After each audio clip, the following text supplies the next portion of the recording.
Oke, terima kasih semuanya atas kesediaannya. Sebelum itu aku mau ngobrol-ngobrol dulu sih sama teman-teman. Apakah ada di sini dari teman-teman yang ingin ngambil Magister Ilmu Biomedik? Bisa raise hand dulu teman-teman. Kita bisa ngobrol-ngobrol terlebih dahulu. Wah, di sini sepertinya masih pada malu-malu nih teman-teman sekalian. Teman-teman juga bisa dihimbau untuk on cam ya teman-teman, biar acaranya ini makin rame gitu. Biar acara Penpro Himakau ini bisa semakin sukses. Apakah ada dari teman-teman yang ingin mengambil S2 untuk Magister Ilmu Biomedik? Mungkin dari pihak Perlok bisa kita random spotlight aja kali ya, buat mengetahui kesiapan peserta nih. Halo, Vivian, tadi ke spotlight nih. Oh, ada Maria Mutia. Halo, Maria. Halo Kak, Bisa perkenalkan diri dulu, terus kayak kira-kira pandangan kamu terhadap Magister Ilmu Biomedik tuh kayak gimana sih? oke jadi perkenalkan saya Maria Mutia Saleha dari Universitas Diponegoro, masih semester 1. Menurut saya ilmu biomedik tuh keren banget sih Kak, karena kan mempelajari nih detail-detail apa aja yang terjadi di tubuh manusia, kayak hormon gitu-gitu, dan bisa uh, mereka juga bisa melakukan penelitian dan mencegah hal-hal yang seperti penuaan kayak gitu. Jadi bisa mencegah hal-hal yang sebenarnya uh, manusia ini gimana ya Kak, bisa dicegah kayak penuaan itu tuh kan mereka bisa mencegah hal-hal yang bisa mengurangi kerja optimum tubuh manusia gitu sih Kak. Jadi menurutku keren banget. Oke, jadi aku izin simpulin, ada proses fisiologis yang bisa dikendalikan dari uh, ilmu biomedik ini ya. Jadi seperti rekayasa, seperti itu Iya ya. Kak, bener Kak. Keren banget. Oh iya kan Mutia nih baru semester 1 nih. Kira-kira kan aku masih dikit nih. Pembicara kita kan dosen fisiologis nih ya. Kira-kira kalian atau kamu deh ya, penasaran gak sih sebenarnya Tuhan tuh menciptakan tubuh kita tuh unik banget gitu loh.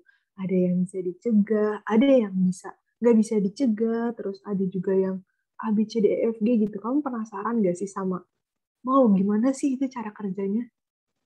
Penasaran banget sih Kak, pasti. Oke, aku mau nanya pertanyaan terakhir nih. Menurut kamu bisa nggak sampaikan sepatah dua patah kata buat Penprohima KU yang udah ngadain acara Miopix keren ini?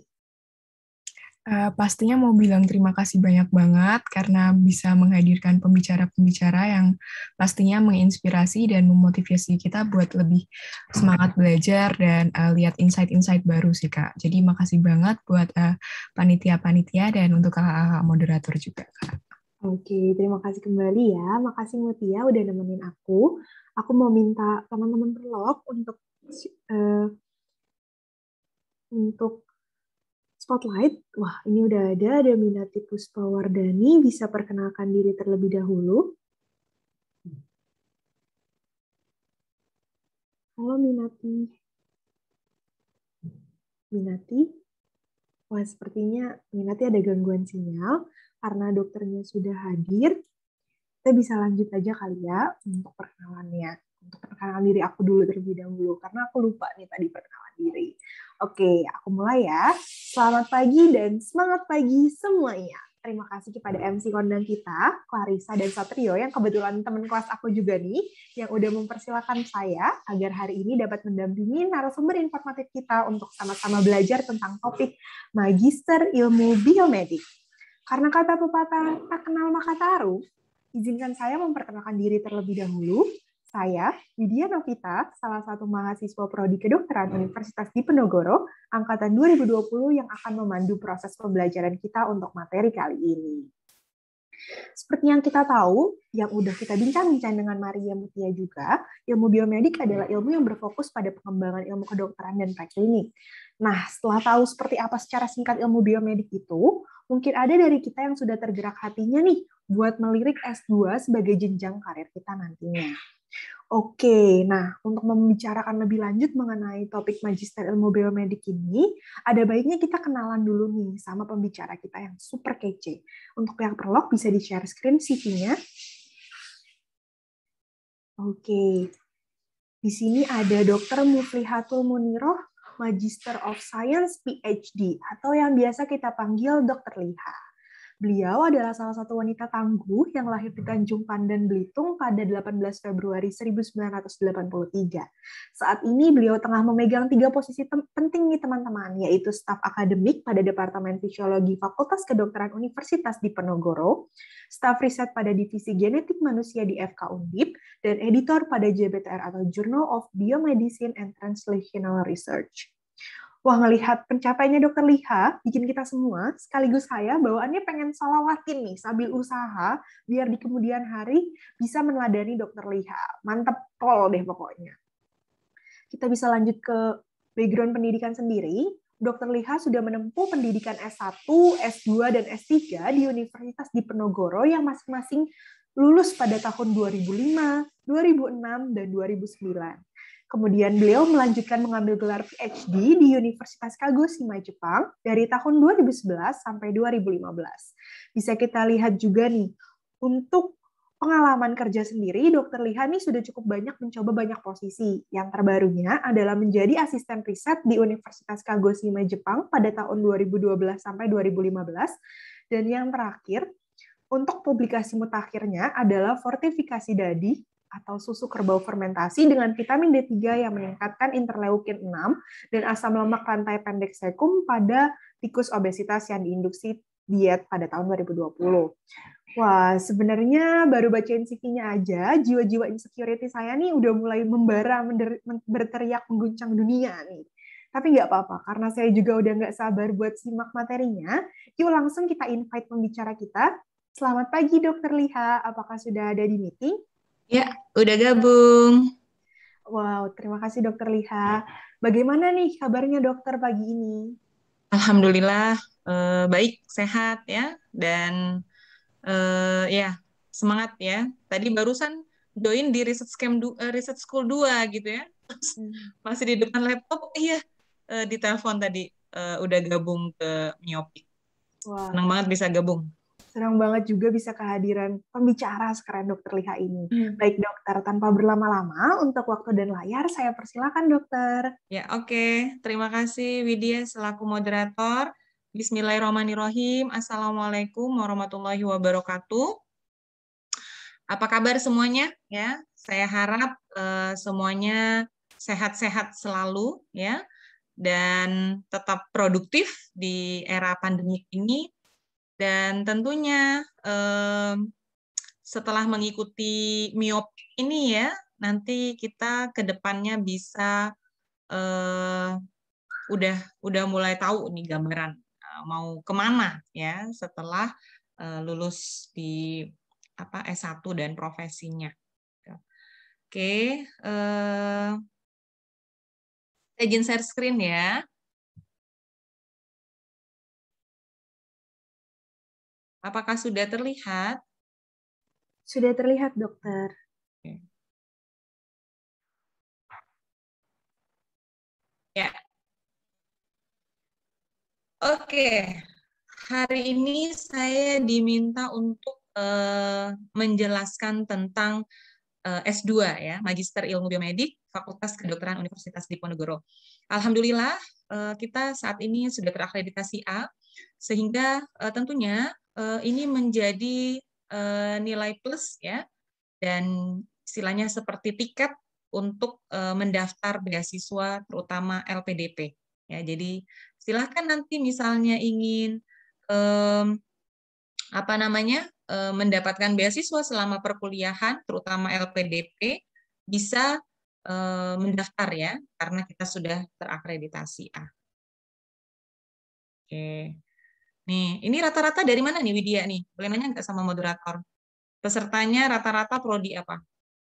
Untuk pesertanya sendiri umum dokter, ada yang dari sudah bergelar dokter, ada juga yang mahasiswa semester 1 masih unyu-unyu ini dokter, tapi udah kepo tentang magister ilmu biomedik, ada juga yang seumuran dengan saya semester 3, semester 5, pokoknya beragam. Kita semua excited nih dengan materi ini dokter. Oke. Ya, ini mungkin pada nanya nih, kenapa ya ngambil kuliah S2 gitu? Kenapa ngambil master tadi? Kenapa ngambil magister ya? Jadi kita sebelum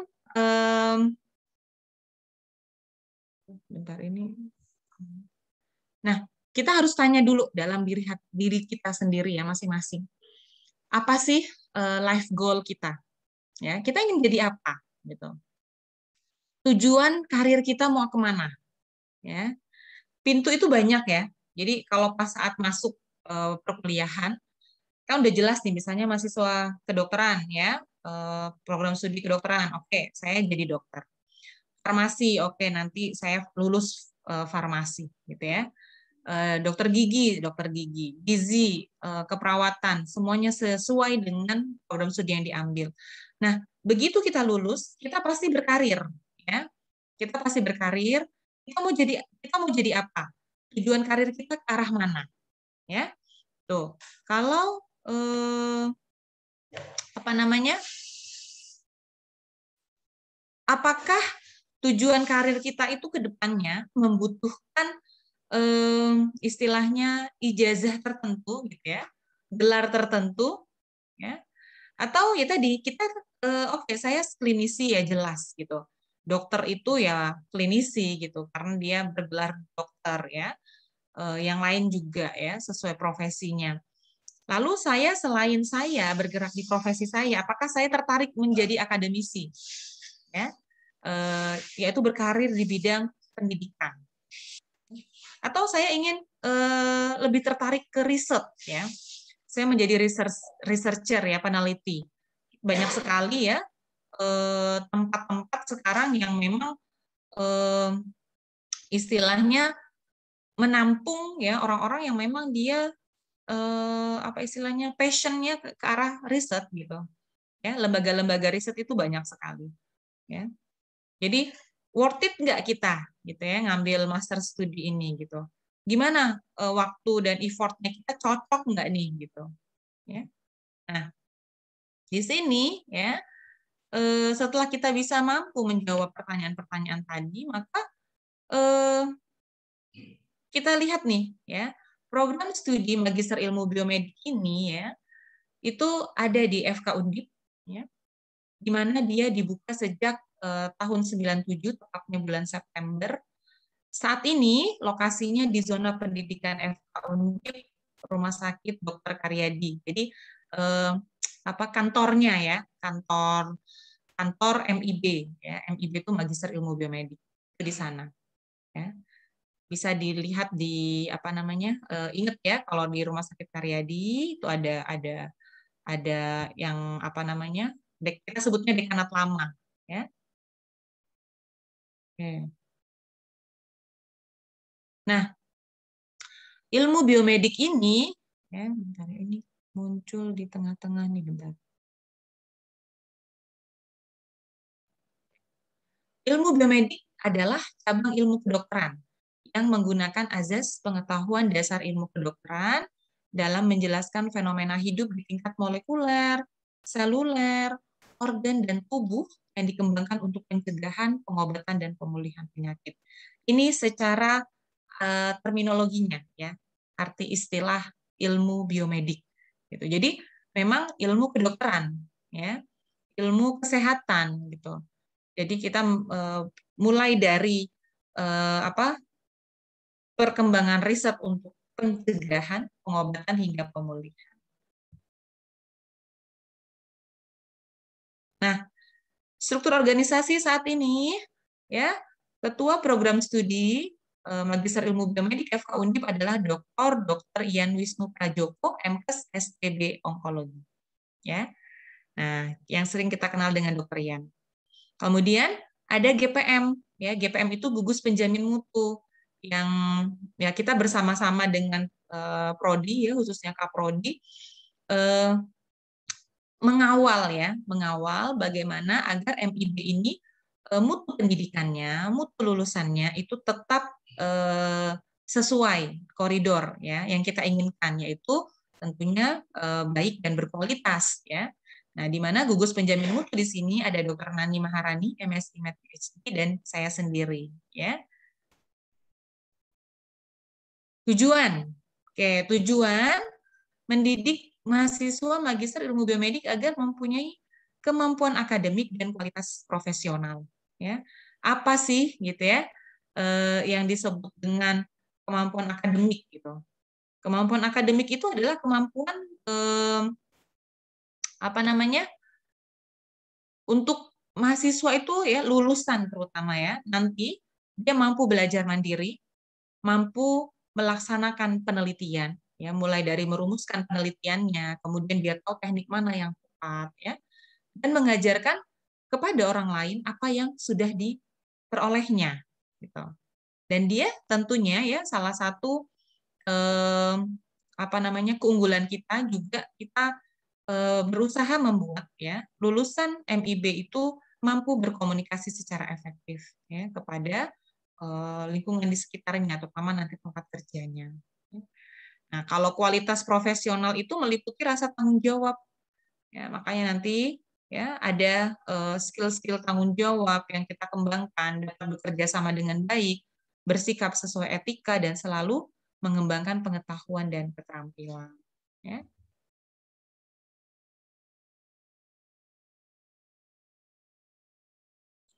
Nah, ada 4 pilihan konsentrasi di program ilmu biomedik ini. Kalian bisa memilih gitu. Oke, misalnya saya lebih senang sama penyakit-penyakit alergi misalnya ya. Ingin meneliti lebih jelas misalnya dengan terhadap penyakit alergi. Oke, nanti ambil pilihan konsentrasinya di imunologi dan penyakit tropis gitu. Atau aduh saya pengen jadi saya tuh tertarik banget dengan mekanisme patobiologi suatu penyakit ya, masuk ke konsentrasi patobiologi. Atau ya saya ingin memahami ilmu genetika, ya, ilmu molekuler, dan saya ingin ke depannya saya bisa menjadi genetik konselor. Oke, masuk ke konseling genetika. Ya, saya Dr. Nani itu dulu kita semua lulusan MIB di konsentrasinya adalah konseling genetika. Ya, nah di konseling genetika ini juga kita memang pengajarnya ya kita ada istilahnya dulu kita melakukan sertifikasi ya, jadi pengajarnya banyak dari Nederland waktu itu ya, jadi Radboud and VU University.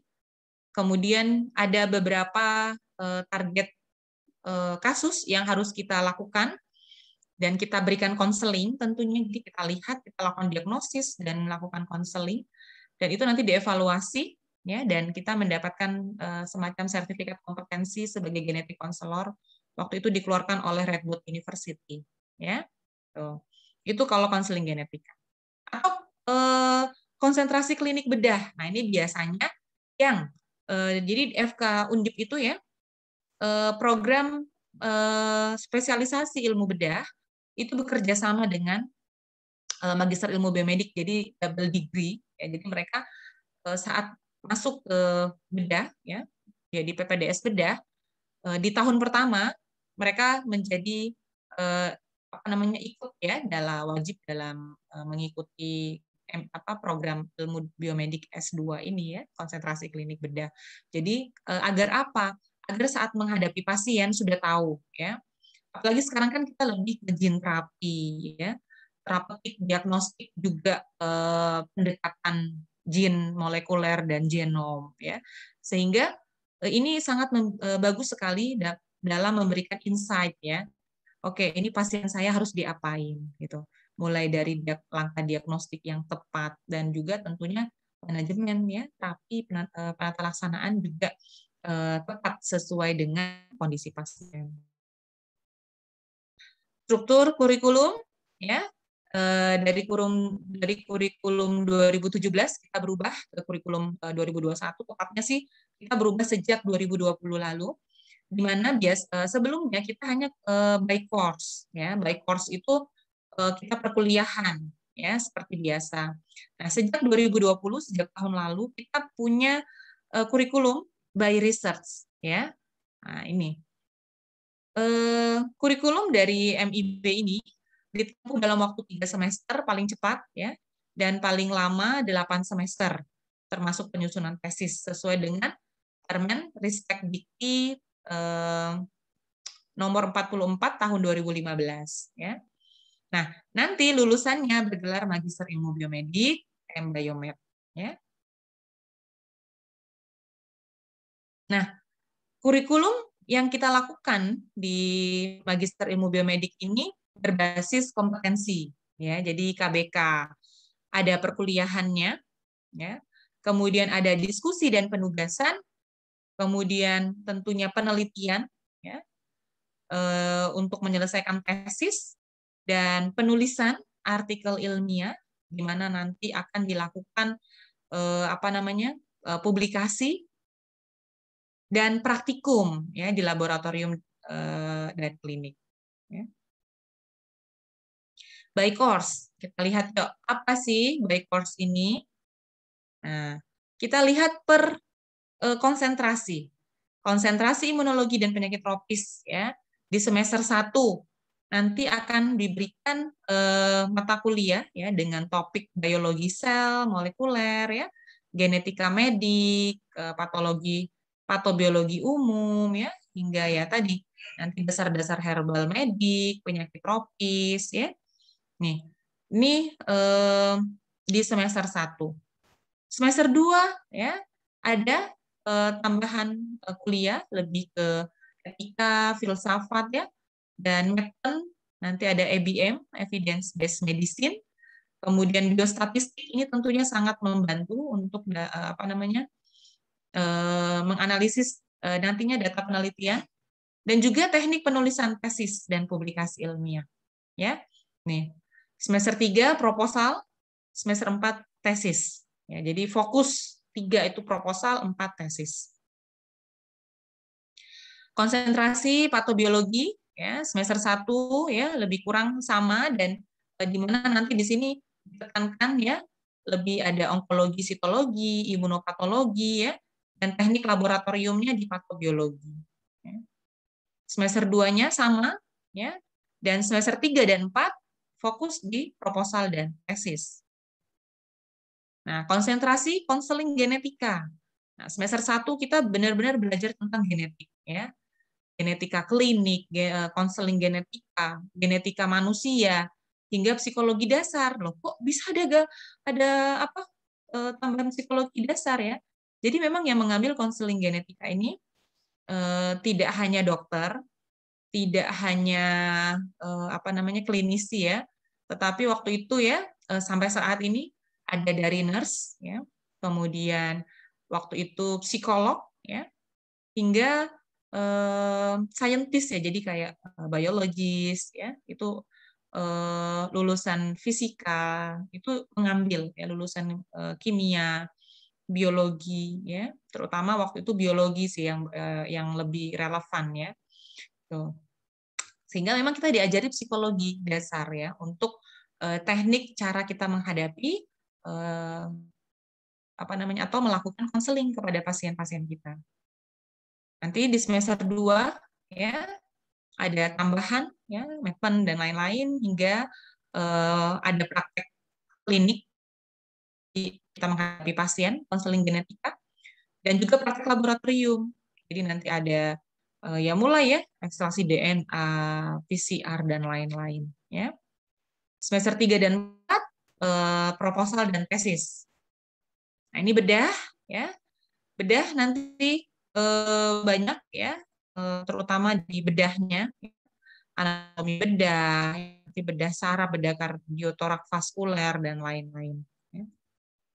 Semester 2, ya, nanti masuk di bedah orto, bedah uro, ya, lengkap, ya. Jadi memang ini sangat membantu sekali para residen bedah ini untuk, ya, lebih paham, ya, nanti kondisi pada saat mereka sudah terjun langsung, gitu, ya, karena teknik dan dasarnya itu sudah didapatkan di konsentrasi klinik bedah ini, ya.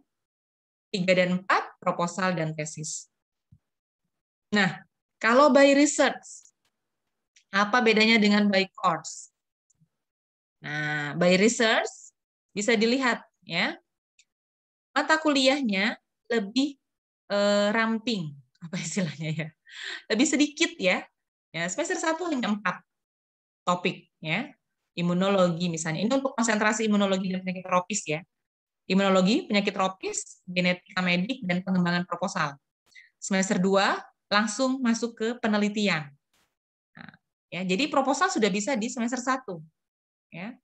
Semester 2 sudah mulai penelitian, semester 3 penelitian, ya, dan seminar hasil, publikasi. Nah, sebenarnya tesis bisa dilakukan di semester 4 atau semester 3. Ya, boleh.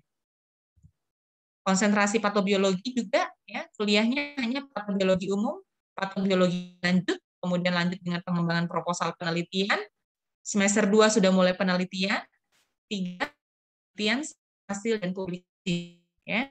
Jadi semester 4 tesis, ya, atau bisa digabung di semester 3. Konsentrasi konseling genetika, tentunya nanti kuliah yang didapatkan genetika medik, konseling genetika, dan pengembangan proposal penelitian. Sama, semester 2 kita sudah mulai penelitian, sehingga semester 3 harapannya sudah selesai, bisa seminar hasil dan publikasi. Ya. Nah, kita lihat perbedaannya. Ya. Kalau by course, bisa mengambil total SKS itu 36 sampai 45. Sedangkan by research itu 39 total SKS-nya. Jadi sebenarnya enggak jadi dia di tengah-tengah ya. Mata kuliah tatap muka kalau by course 21 hingga 25 SKS. Jadi banyak ya. Kalau by research 4 sampai 6 ya. Makanya tadi ramping sekali ya kuliahnya. Penelitian 12 sampai 14 SKS, di by research 25 sampai 29. Ya. Banyak ya, 2 kali lipatnya. Karena tadi menggantikan yang mata kuliah tatap muka ya. Kemudian publikasi dia 3 SKS, target pada jurnal nasional terakreditasi atau internasional belum terindeks boleh. Misalnya mau terakreditasi dan terindeks ya, tentunya boleh gitu. Jadi ini minimal ya, target minimal. Sedangkan by research dia publikasinya 7 SKS nanti sehingga memang diperlukan 2 publikasi ya. Nah, kemudian diminta paling tidak 1 pada jurnal internasional bereputasi. Ya. Nah, ini bagus sekali pencapaiannya ya kalau by research ini. Karena apa nanti CV-nya ya kan dilihat ya dia publikasi di mana sehingga memang didorong untuk memang targetnya dipublikasi untuk by research ini. Nah, biasanya yang mahasiswa lulusan misalnya dokter ya, perawat atau yang profesi lah, yang salah satu saya ambil contoh dokter saja. Lulus kan harus internship ya. Nah, sembari internship bisa mengambil S2 biomedik ya. Ini dilakukan oleh saat ini yang sudah berjalan mahasiswa-mahasiswa IB ya. Banyak yang sedang melakukan internship dan ini tidak menjadi masalah terutama di pandemik ini karena perkuliahan online kita masih online, praktikum ada yang online ada yang offline, kemudian tentunya penelitian diskusi dengan pembimbing masih online. Penelitian bisa dilakukan di tempat dia melakukan internship ya, itu pilihan salah satunya, jadi memudahkan. Jadi lulus internship lulus juga dia punya gelar MSImed ya atau MBiomed ya. Nah, ini ya. Jadi memang program magister menuju doktor untuk sarjana unggul ya. Memang apa namanya? Yang kita kenal dengan PMD SU ya, ini program unggulan ya. Jadi kalian misalnya memiliki prestasi ya, IPK cum laude ya. Dan memiliki istilahnya promotor. Promotor itu dosen yang bisa yang mempromosikan kalian ya. Ini adalah beasiswa yang dibuka oleh Dikti untuk mahasiswa-mahasiswa terutama fresh graduate yang berkualitas ya, lulusan yang berkualitas. Dia bisa mendaftar, ini program pendidikan doktor, tetapi ya di 1 tahun pertama itu dia melakukan program pendidikan magister. Ya, kita saat ini ada ya yang kita memiliki mahasiswa dengan PMDSU ini, di mana 1 tahun itu dia selesai S2-nya, S2-nya Kemudian di tahun kedua dia sudah mulai enroll sebagai mahasiswa S3 ya kita kan DIKK ya, Doktor Ilmu Kedokteran Kesehatan. Nah, ini 4 tahun itu dia tidak hanya bergelar doktor, tetapi dia memiliki gelar S2. Nah, ini beasiswa full ya, mengcover, kemudian penelitian semua tercover ya. Nih. Dan kita bisa ya MIB Biomedik bisa ikut program ini karena kita terakreditasi A. Ya. Nah, jadi dan ini by research ya. Jadi by research. Jadi memang lebih difokuskan untuk riset dan tadi ya karena rampingnya mata kuliah tatap muka sehingga dia bisa lanjut gitu ya, lebih fokus pada risetnya. Nah, PMDSU ini wajib mempublikasikan minimal 3 artikel ya yang diterbitkan di jurnal internasional bereputasi dan minimal 2 artikel diterbitkan di konferensi internasional atau jurnal nasional terakreditasi selama 4 tahun mengikuti program PMDSU ini ya. Nih, ayo kalau seandainya tertarik ini bisa nanti kontak pengelola ya. Nanti kita arahkan sesuai dengan topik interest riset sekalian ke arah mana ya. Promotornya nanti bisa diarahkan. Ini PMDSU ini ya. Jadi nanti dia terdaftar kuliah di program S2 ya. UKT juga nanti S2 ini nanti ya tadi ya, tetapi tercover nanti dari beasiswanya. Kemudian dia melakukan penelitian dan tesis ya. Kemudian mahasiswa sudah ini semester 3 ya. Sit in di program S3 ya.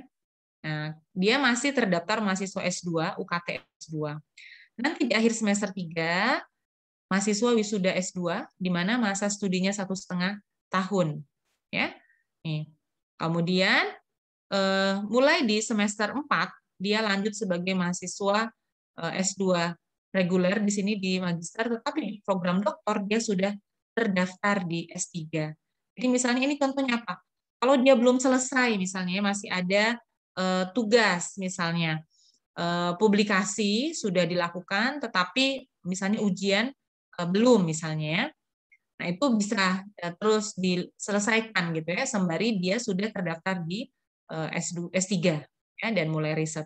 Nah, biasanya riset S2 dan S3-nya ini berkelanjutan. Jadi bukan riset yang berbeda ya. Jadi riset hanya apa istilahnya lebih dikembangkan, jadi pengembangannya. Jadi jangan khawatir ya, bukan melakukan penelitian 2 kali, tidak. Oke, nah ini harapannya nanti di semester 9 ya sudah selesai dia. Jadi semester 8 sudah selesai, hingga di semester 9 bisa wisuda. Ya.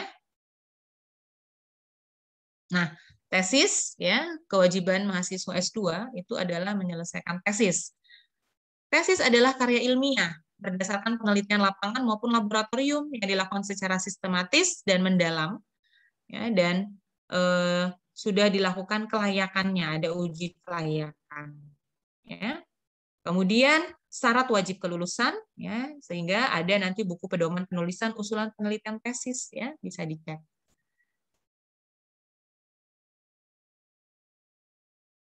Nah, apa saja sih risetnya? Ya, ini pohon riset di Magister Ilmu Biomedik. Ya, kita mulai dari sini nih bagian bedah.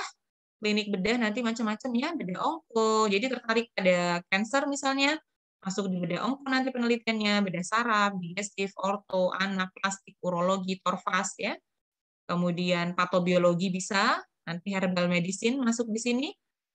Cancer juga masih related di sini, dyslipidemi ya, wound healing ya. Kemudian konseling genetika misalnya autism ya, penyakit jantung dan jaringan ikat, ya, intellectual disability, polimorfisme terhadap berbagai macam penyakit.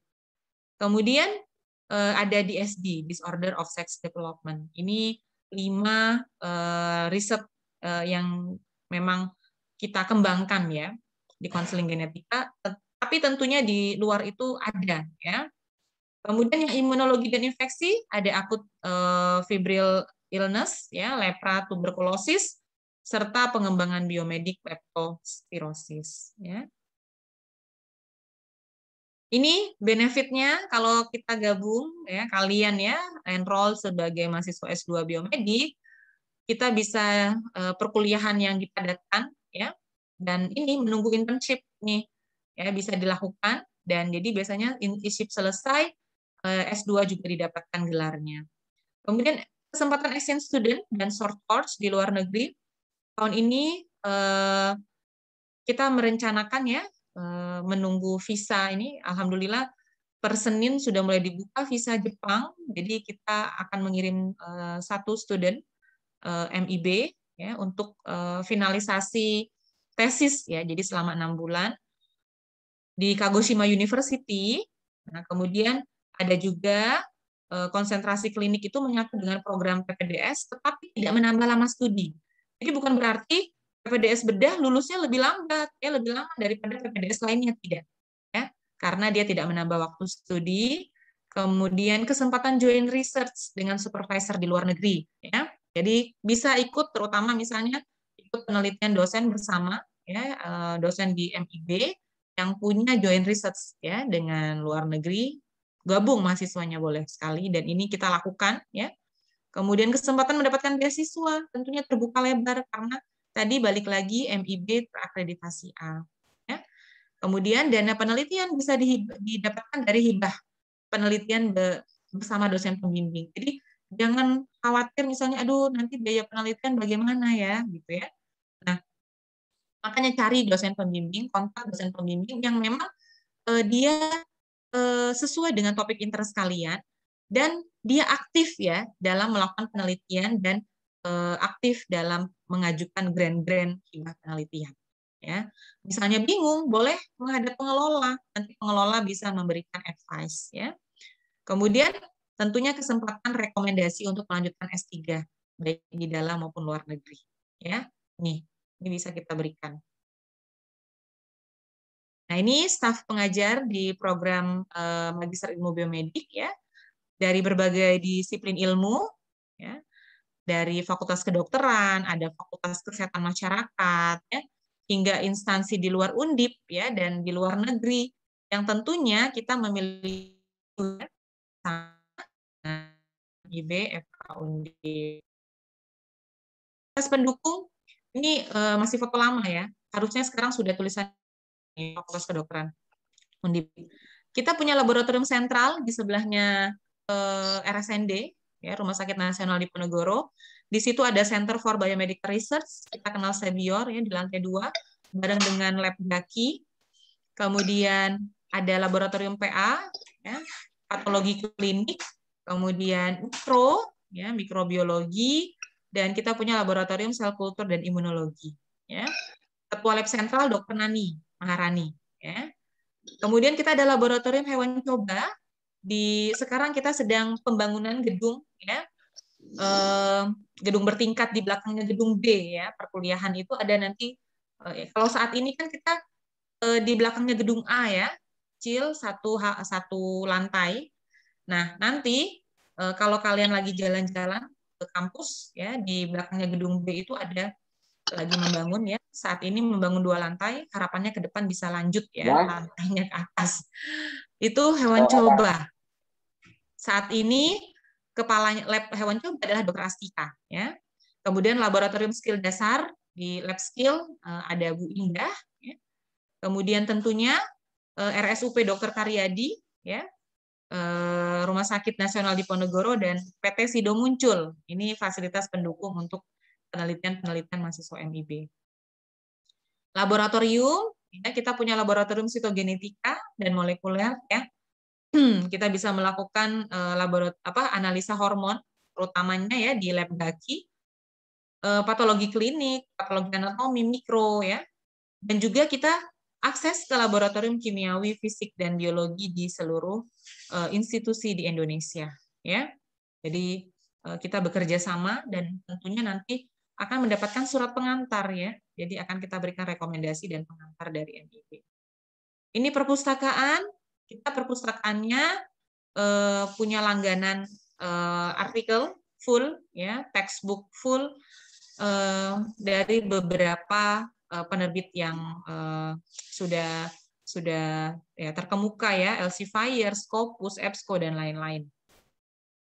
Nah, semua mahasiswa MIB ya memiliki akses ini.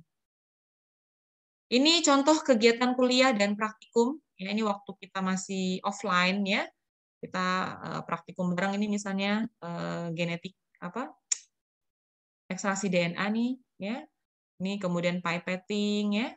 Ini pas saat kita ada ini Prof Ben Hamel ya. Ini kuliah kita bersama di FK Undip waktu itu ya. Nah, beliau memang khusus datang ya karena sebagai dosen di konseling genetika. Nah, ini ya beberapa kuliah dan praktikum. Ini Prof Gerard Pauls ya. Nah, kita juga melakukan kegiatan workshop bakti sosial ya bersama ya.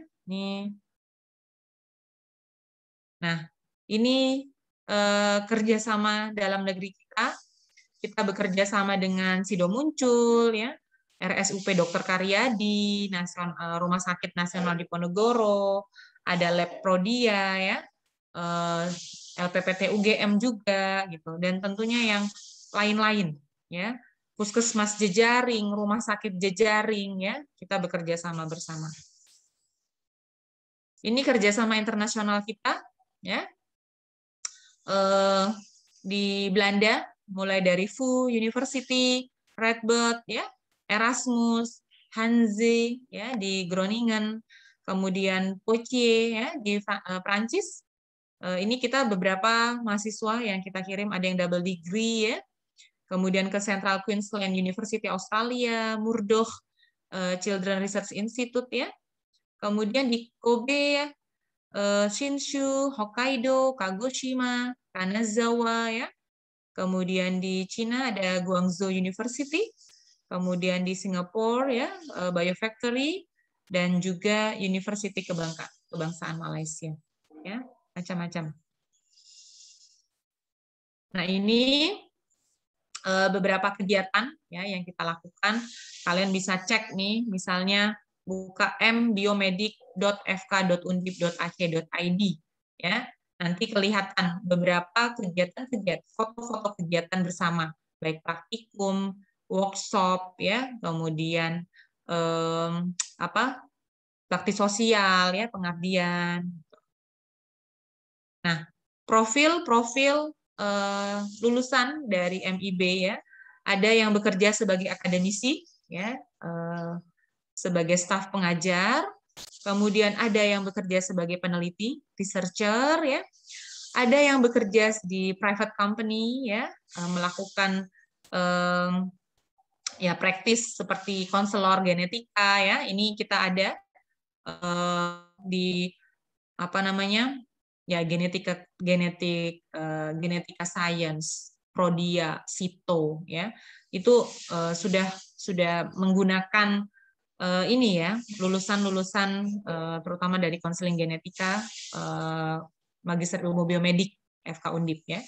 Ada yang menjadi staf pemerintahan, dan tentunya banyak nih kalau yang melanjutkan ke jenjang S3, PhD, baik di dalam negeri maupun luar negeri.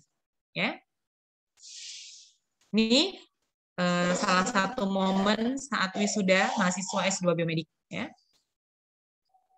Nah, syaratnya ya, jadi ijazah S1 yang sejalur, ya. Kemudian maksudnya sejalur apa gitu ya? Ya, ada arahnya ke ilmu biomedik gitu. Ini ada dari FSM, ada ya, psikologi, ada gitu. Ya, tentunya kedokteran, ilmu kesehatan masyarakat ya. Ini gitu ya, masuk. Nah, kemudian transkrip dengan IPK minimal 3. Dan ada rekomendasi akademik dari 2 orang, biasanya pembimbing, ya, pembimbing TI-nya, atasan ya, dekan misalnya, ya. Minimal yang memberikan minimal kualifikasi gelar dari promotor, yaitu adalah S2. Kemudian TOEFL, ya, skor minimal 500, ini biasanya mahasiswa kedokteran udah memenuhi ya. Sedangkan untuk ini mahasiswa Indonesia ya. Sedangkan mahasiswa asing 525 ya. Kita ya ada beberapa mahasiswa asing ya, terutama dari seperti Libya ya. Kemudian waktu itu pernah dari Palestina ya. Jadi emang yang ada MOU ya. Nah, kemudian ada proyeksi atau gambaran umum penelitian tesis yang akan dilakukan. Jadi nanti cek ya di websitenya Ilmu Biomedik. Nah, nanti ya untuk mendaftar harus melengkapi persyaratan administrasi. Jadi online dulu daftarnya di um.undip.ac.id. Kemudian mengisi formulir pendaftaran, fotokopi ijazah ya, S1-nya, dan menyerahkan surat izin dari rektor atau direktur, kepala dinas atau ketua lembaga dari calon peserta ya. Misalnya dia staf di sana ya. Kemudian tadi TOEFL, sertifikat ya, surat sehat dan foto berwarna terbaru ukuran 3x4 sebanyak 2 lembar. Setelah persyaratan akademik, persyaratan administrasi terpenuhi, maka nanti akan dilakukan tes potensial akademik dan tes wawancara. Ya. Nah, ini berarti masuknya di pendaftaran semester genap. Kita ada 2 kali pendaftaran, semester ganjil dan semester genap. Ya. Nah, semester genap ini nanti pendaftaran online dimulai di 1 Desember biasanya, hingga 15 Januari. Nanti ujian seleksi 17 Januari. Pengumumannya itu 22 Januari biasanya ya. Ini sebenarnya tahun lalu sih. Nah, tahun ini ya semoga nggak berubah. Ya, makanya nanti sering-sering dibuka ya lamannya Undip. Biaya studi ya, SPI-nya 1 kali dibayarkan di awal semester 1 sebanyak 18 juta, sedangkan SPP-nya sekitar 7,5 juta per semester. Ya. Nah, ini yang dibayarkan. Kalaupun dapat beasiswa ya beasiswa yang akan mengcover ya. Ya, oke, terima kasih atas atensinya ya. Ya, selesai gitu. Semoga bisa memberikan gambaran yang jelas ya tentang perkuliahan S2 di Ilmu Biomedik ini. Saya kembalikan kepada Widya selaku moderator. Terima kasih. Wabillahi taufiq wal hidayah. Wassalamualaikum warahmatullahi wabarakatuh. Waalaikumsalam warahmatullahi wabarakatuh. Terima kasih kepada Dr. Liha yang sudah menyampaikan materinya dengan sangat baik dan membuka insight baru bagi kita semua ya dokter. Baik, sekarang kita akan masuk ke sesi yang paling ditunggu-tunggu nih untuk menjawab tuntas keingintahuan kita mengenai materi yang barusan disampaikan. Sebelumnya saya izin bertanya dulu kepada Dr. Liha, apakah berkenan untuk menjawab pertanyaan satu persatu atau dikumpulkan di akhir terlebih dahulu, dok? Boleh, kalau misalnya sudah ada satu persatu boleh. Satu persatu, baik dokter. Nanti untuk rangkuman pertanyaannya akan dibantu oleh pihak Perlok dan saya agar proses penyampaian pertanyaan semakin lancar. Kepada partisipan, saya mengingatkan bahwa terdapat 3 alternatif cara bertanya pada sesi kali ini. Yang menyebutkan nama dan asal, kemudian bisa menguntungkan ya buat teman-teman yang punya jempol kilat dan internet kencang sehingga keingintahuannya bisa terjawab dengan tuntas. Kemudian bisa juga dengan menulis pertanyaan di kolom chat yang ditujukan ke everyone atau semua orang.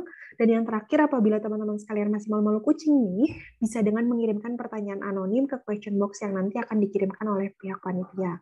Baik teman-teman, untuk menjawab tuntas keingintahuan kita bisa segera raise hand ya teman-teman.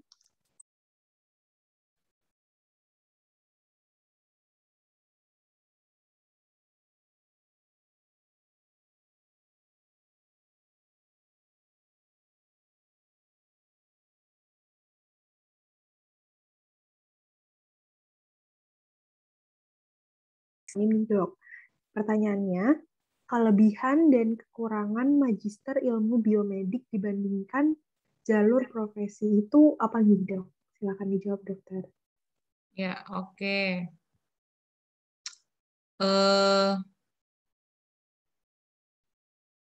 Kelebihan dan kekurangan magister ilmu biomedik dibanding jalur profesi. Oke. Tadi ya, kita di ilmu biomedik itu punya yang seperti saya sampaikan tadi. Mau ke depannya mau jadi apa gitu ya. Jadi sebentar. Ke depannya kalian pengennya ke mana gitu ya. Nah, kalau akademisi tentunya wajib ya punya gelar S2 itu udah wajib sekarang ya. Nggak akan mungkin bisa mendaftar sebagai apa namanya dosen ya, misalnya mau jadi dosen itu tanpa gelar S2 ya. Kemudian misalnya ya kita beberapa jalur profesi itu kalau di Undip memang di bedah ya, yang memang kita benar-benar enroll ya. Kalau dulu itu sempat anak ya juga wajib. Jadi di fakultas apa di universitas lain juga ya di UNER misalnya itu juga mewajibkan ya. Jadi mereka saat lulus menjadi apa dengan PPDS-nya mereka juga mempunyai gelar S2 gitu ya dan memang rata-rata biomedik. Nah, kenapa ya? Kelebihannya apa? Jadi di ilmu biomedik ini kita benar-benar diajarkan ya tentang tadi ya bagaimana kita melihat fenomena suatu penyakit misalnya ya. Ini kalau kita berbicara profesi dokter. Suatu penyakit ya, kemudian kita benar-benar memahami ya bagaimana mekanisme jalurnya ya, kayak pathway-nya ya. Dia terjadi ya di tingkat molekuler, di tingkat sel, organ ya. Sehingga apa? Kita mampu menganalisis itu semua dan melakukan tindakan-tindakan pencegahan ya. Kemudian juga tentunya tindakan diagnostik ya, langkah-langkah diagnostik yang tepat untuk mendapatkan diagnosis yang benar gitu, yang tepat gitu. Jadi nggak buang-buang tenaga, uang dan waktu ya. Dan juga nanti terapinya tepat gitu. Itu kita belajar di ilmu biomedik. Dan tentunya karena ada apa istilahnya kewajiban kita melakukan publikasi, itu masuk di CV ya. Karir kita ke depan itu kalau sekarang orang sangat melihat ya dia publikasinya sudah berapa ya dan di mana gitu. Itu. Jadi memang seperti itu dan kalau apalagi misalnya pengen jadi apa di riset ya, researcher misalnya ya. Itu juga gitu. Ilmu biomedik sangat menjadi istilahnya dasar ya. Dasar untuk ke sana gitu ya. Jadi kalau kekurangannya apa ya? Ya kayaknya nggak ada kekurangan ya dalam mencari ilmu itu ya. Dan ya tadi gitu. Apalagi yang tadi misalnya internship ya, lagi internship kayak sekarang nih lumayan banyak yang mengambil saat internship mengambil juga S2 biomedik ya. Nah, itu kelebihannya ya tadi dia saat ya maksudnya kita kuliah S1 itu memang lama ya. Tetapi kita harus mengetahui A sampai Z gitu. Nah, di ilmu biomedik ini kita sudah lebih mengerucut ya, lebih mengerucut dan tadi apalagi mengambil konsentrasi sesuai minatnya lebih mengerucut lagi gitu. Jadi kita tahu dasarnya ya karena kita sudah mendapatkan di S1. Kemudian setelah kita lebih mendalami topik tertentu ya, itu tentunya kan bisa semakin menambah apa istilahnya ya, kekhasan atau ya keilmuan kita di bidang itu. Nah, jadi dan itu kita dapat banget di ilmu biomedik ini. Ya. Itu mungkin Widya terjawab ya, semoga ya. Baik, dokter. Jadi ilmunya ini cukup aplikatif nih, dok, untuk semua jalur. Nah, di sini ada pertanyaan dari dokter. Apakah saya boleh ikut sharing pengalaman terhadap pertanyaan ini? Saya kembalikan kepada dokter Liha. Apakah Monggo, dokter Besari. Baik, silakan dokter. Ya, terima kasih moderator. Menjawab pertanyaan anonim ini ya, saya termasuk alumnus dari ilmu biomedik FK Undip. Jadi berdasarkan pengalaman, tadi disampaikan Dr. Liha, ilmu dasar itu penting sekali.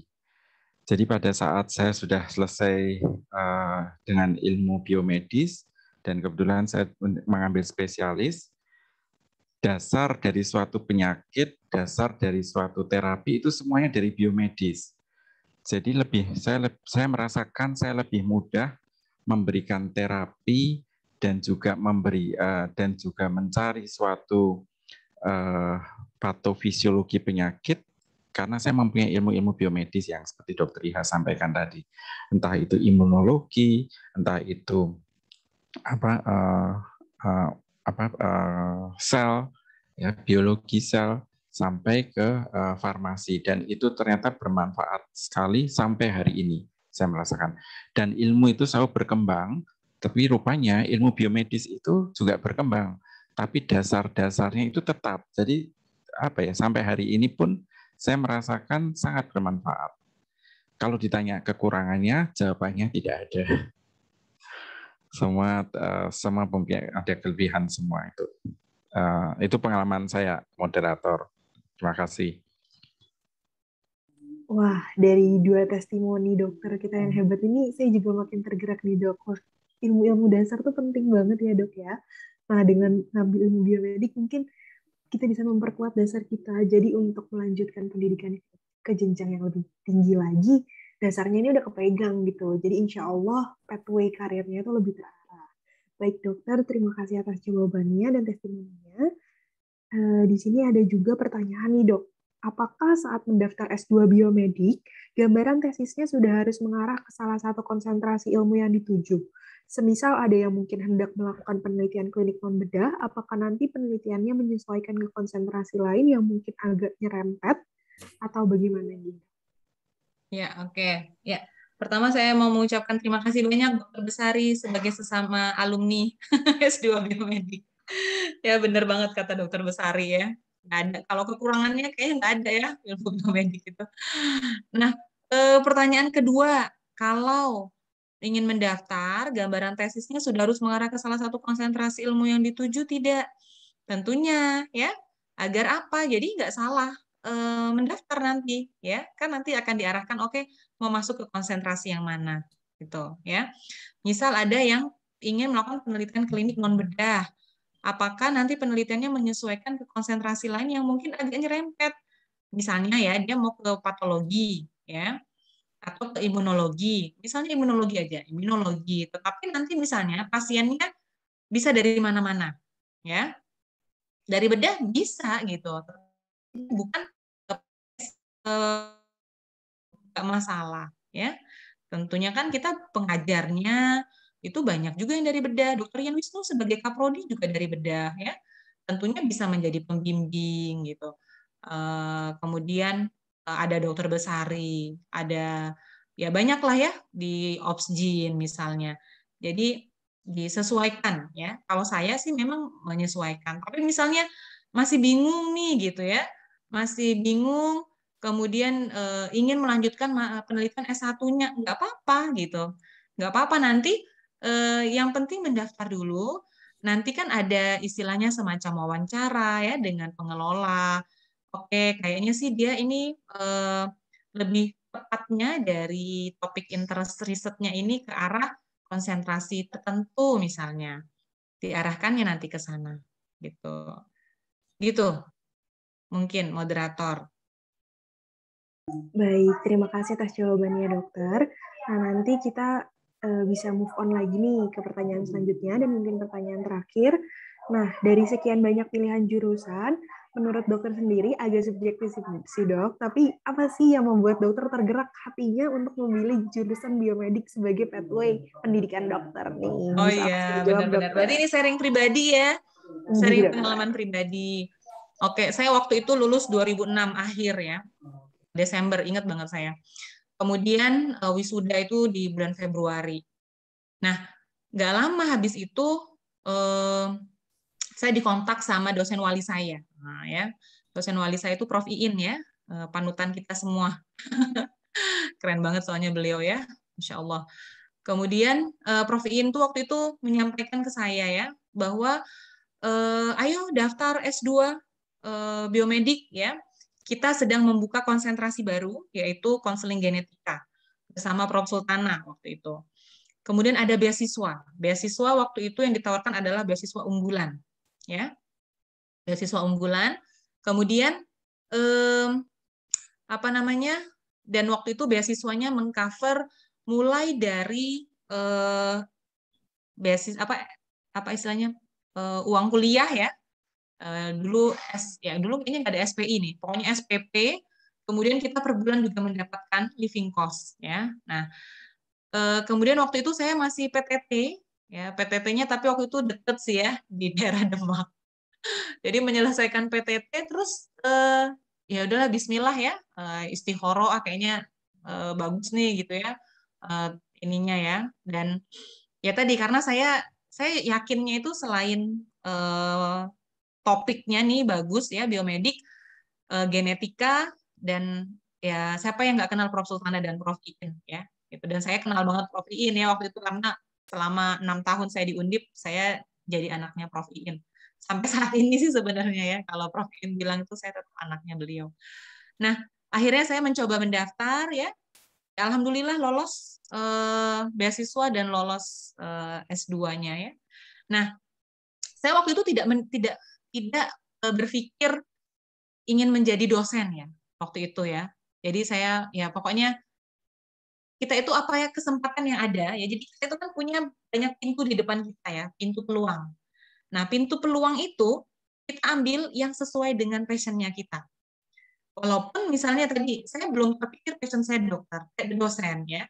Tetapi saya berpikir oke, ilmu biomedik ini penting ya. Saya pasien-pasien saya dalam mendiagnosis ya. Saya tentunya harus benar-benar paham mekanisme patologinya ya. Kemudian untuk treatment, apalagi genetika waktu itu zaman 2007 saya enroll jadi mahasiswa S2 biomedik. Itu ilmu genetika kan sedang ininya ya, baru benar-benar ini di Indonesia ya.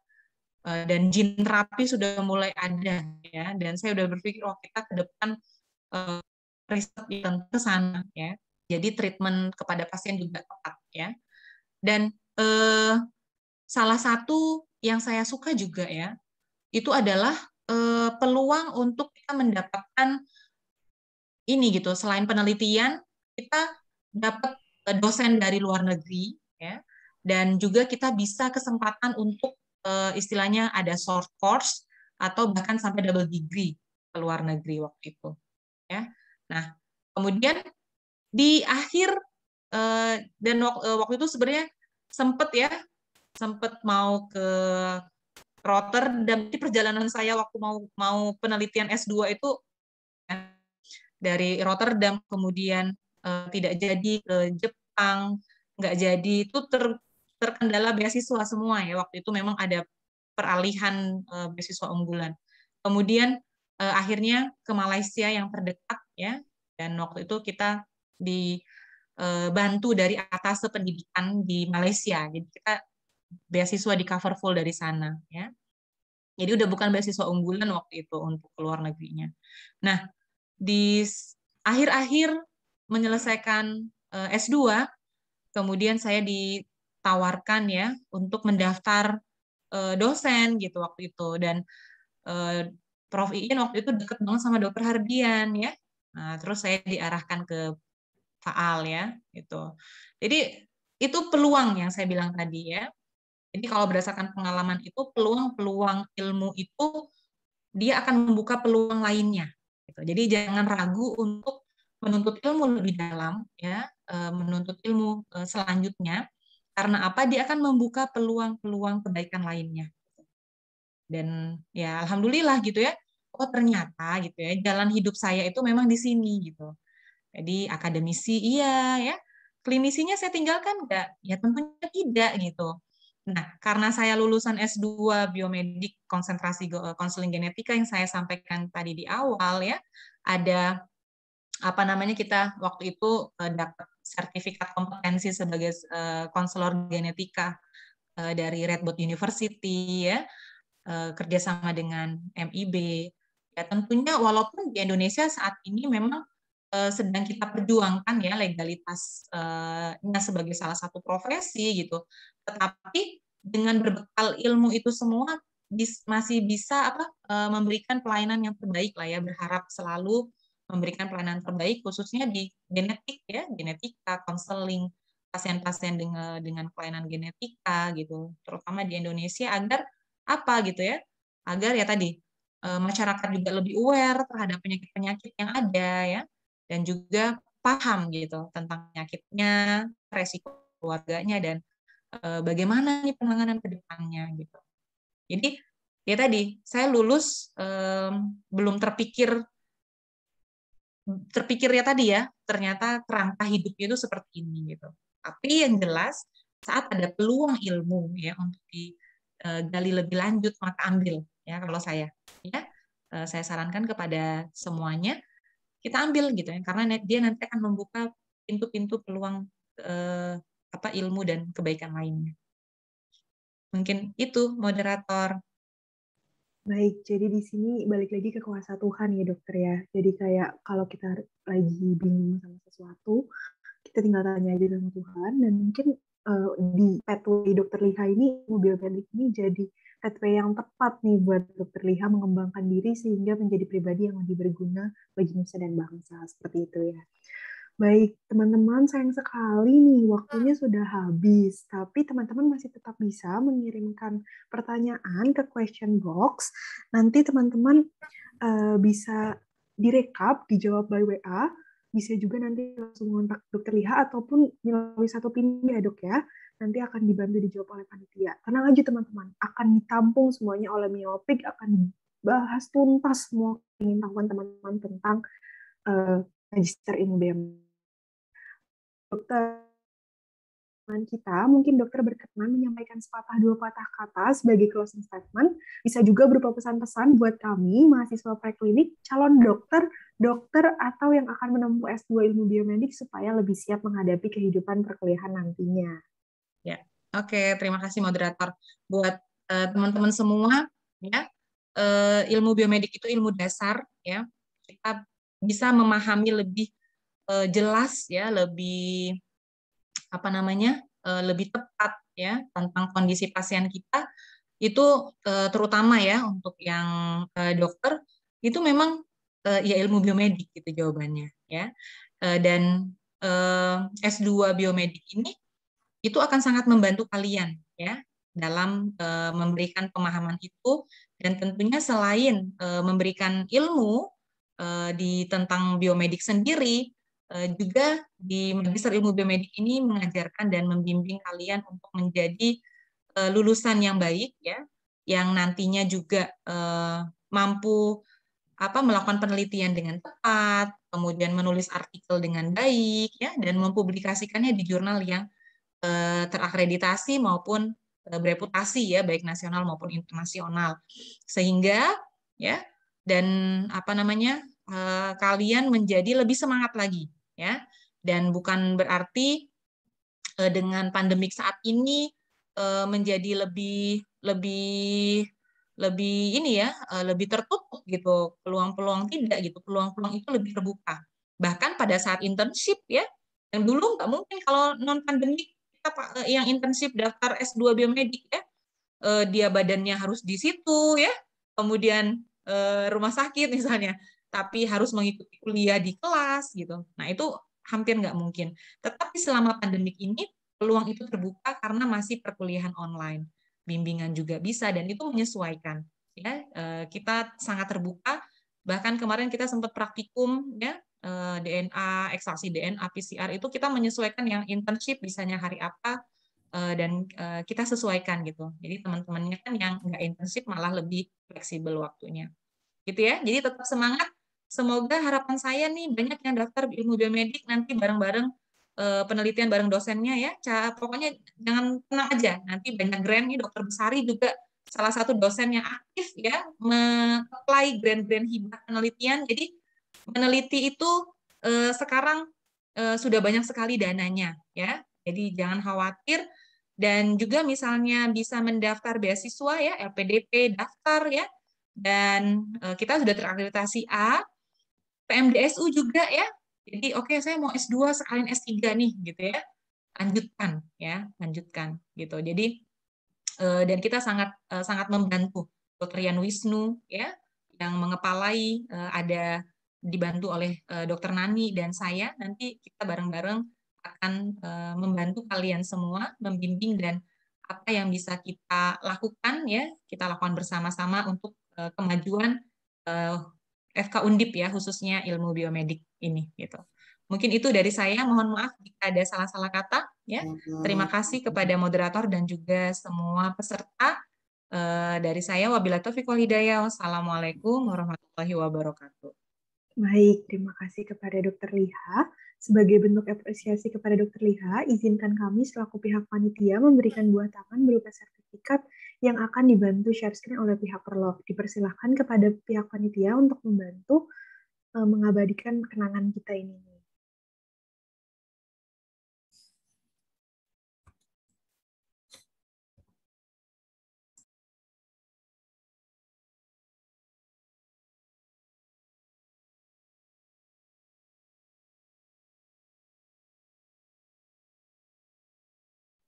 Baik, izin melakukan dokumentasi ya dokter.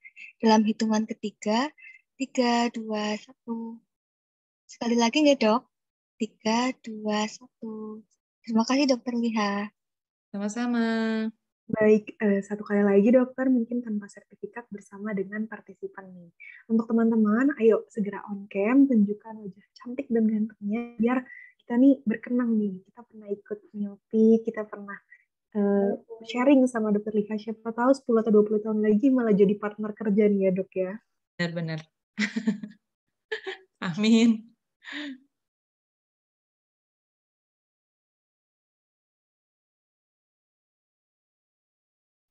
Baik, akan saya pandu untuk slide pertama, 3, 2, 1. Baik, kemudian untuk slide kedua, 3, 2, 1. Lalu untuk slide ketiga, slide keempat, slide kelima, slide keenam, slide ketujuh, dan slide ke-8. Baik, terima kasih dokter. Sama-sama. Baik, dengan berakhirnya sesi ini, berakhir pula tugas saya menjadi moderator. Sekali lagi saya ucapkan terima kasih kepada Dr. Liha atas kesediaan waktunya untuk berbagi kisah inspiratif dengan kita. Apabila dokter ada kegiatan lain, bisa meninggalkan room ini atau bisa tetap stay dengan kami untuk sama-sama menyimak materi lain. Akhir kata, terima kasih dan saya kembalikan ke MC. Saya pamit undur diri.